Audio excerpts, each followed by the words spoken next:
Okay, today I am coming out here. Some of you have been asking about some of the recipes that I've been sharing, and the recipe I'm going to share today is my homemade chicken nugget recipe, and it is an amazing hit in my house.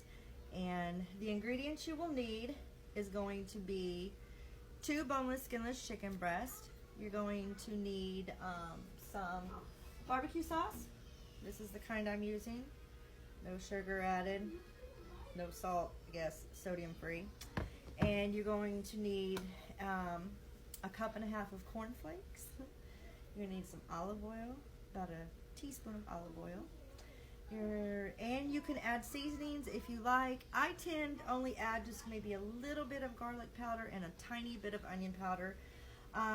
But first off, you're going to wash your hands.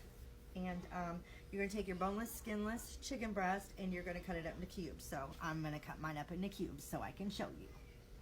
Alright, now that's what your chicken should look like. They don't have to be perfect. It's not going to look like it's in a bag.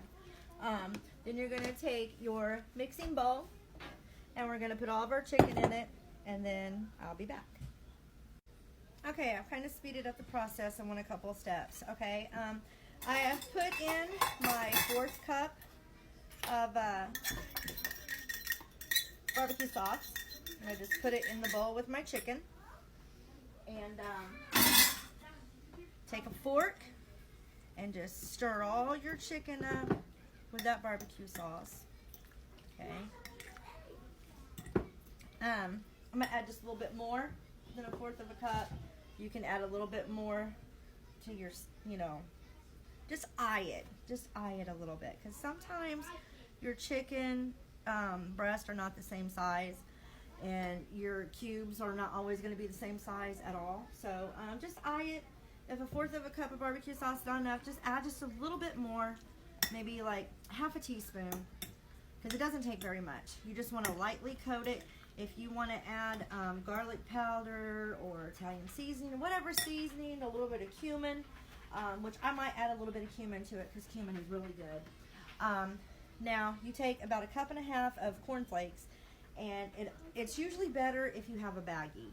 I do not, so I'm using an aluminum foil makeshift thing, MacGyver in it. So I'm going to take my cup and a half of corn flakes that I have over here, and I'm going to put them in my aluminum foil. I'm going to cover this up, and I'm going to smash this. I'm going to smash it all together, okay? I'm going to crunch it up as finely as possible that I can get, and we'll be back. Now, with my makeshift, I just fold the aluminum foil up, and I just crunch it in my hand. Be a little careful if you're using the cheaper aluminum foil. I'm not. I'm using the Reynolds because it's a lot thicker. But with the cheaper stuff, you got to be careful because it will kind of tear. But just go over it. You can use your hands, whatever. I just choose to do this so it doesn't make a mess, and I can just, when it's done, I can just open it up. And you're going to open up your crushed corn flakes. You're going to pour them into your bowl of chicken. You're going to stir it all up. We're going to do that. Alright, so we've done a 1/4 teaspoon of cumin. I am doing a 1/4 teaspoon of garlic powder. I don't use salt, any garlic salt, no kind of salts, because sodium is not good for me. I'm going to take my ground corn flakes, crushed corn flakes, pour them in my bowl with my chicken. It's already been glazed with the barbecue sauce, and we're just going to stir that. And if you have any pieces of corn flakes that you don't think are small enough, just smash them up with a fork. Just stir it all up, get it good and coated. Make sure your spices are, all stirred up nicely. Get that cumin, that ground cumin.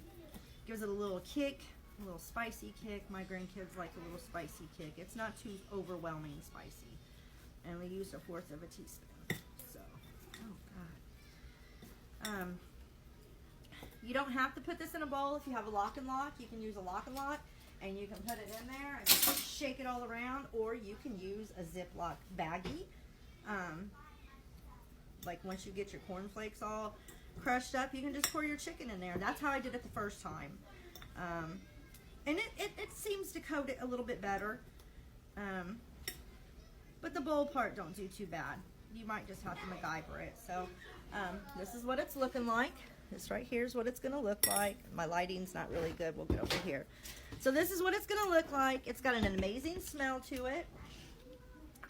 First off, before you do anything, you're gonna preheat your oven at 400 degrees. I'm so sorry, I did forget that. I'm not a professional Julia Child. You're going to stir the chicken. Make sure it's coated nicely with your cornflakes. I'm gonna get sued. And then I got my hair up because I don't want hair all over the place because I have long, thick hair. All right, so we're gonna take our chicken and we're gonna pour it on our pan.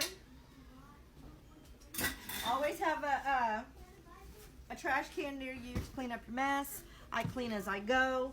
I didn't used to be like that, but classes taught me how to do that, to be more like that. So this is what your chicken's gonna look like. You're gonna spread it out, okay? You're gonna spread that chicken out. Take your fork, just spread it out all over the pan, space it out so they're not all on top of each other. And don't worry if some of your pieces are bigger and some are smaller. Just be careful and keep an eye on them because the smaller pieces obviously are going to cook quicker. You can also use a thermometer, a meat thermometer. I do have one. I'm not going to use it because I pretty much know when they're done, but I do have one. And you want to get your nuggets at 155. 155 is a good temperature for your nuggets. So this is what they're going to look like. They're all spaced out, okay? As you can see, this is only 2 boneless, skinless chicken breasts. They weren't humongous. They were just normal size. And you get probably about 20 nuggets out of it, 16 to 20. So you're just going to put it in the oven for 12 minutes, about 10 minutes. We're going to do 10 minutes on one side, and then you kind of just flip them, and you might only have to do another 8 minutes. And we'll be back when they're done. All right, so we're going to take them out the oven. Use an oven mitt, of course, so you don't burn yourself. And, oh, look at that. That's what I'm talking about. There you go. No, that's not burnt. This is burnt, but the chicken is not. Some of the cornflakes, some of the batter that fell off does tend to burn. But for the most part, it's good. Let them cool off maybe a couple minutes and serve them up with some honey mustard, barbecue sauce, ranch, whatever you like. Every sauce I use is usually sodium and sugar free, so I'm on that healthy kick, hey! But thank you guys for watching. I hope you enjoy the recipe. If you have any questions, leave a comment, hit me up in the messages, whatever, and I'll be glad to help you guys. Thanks.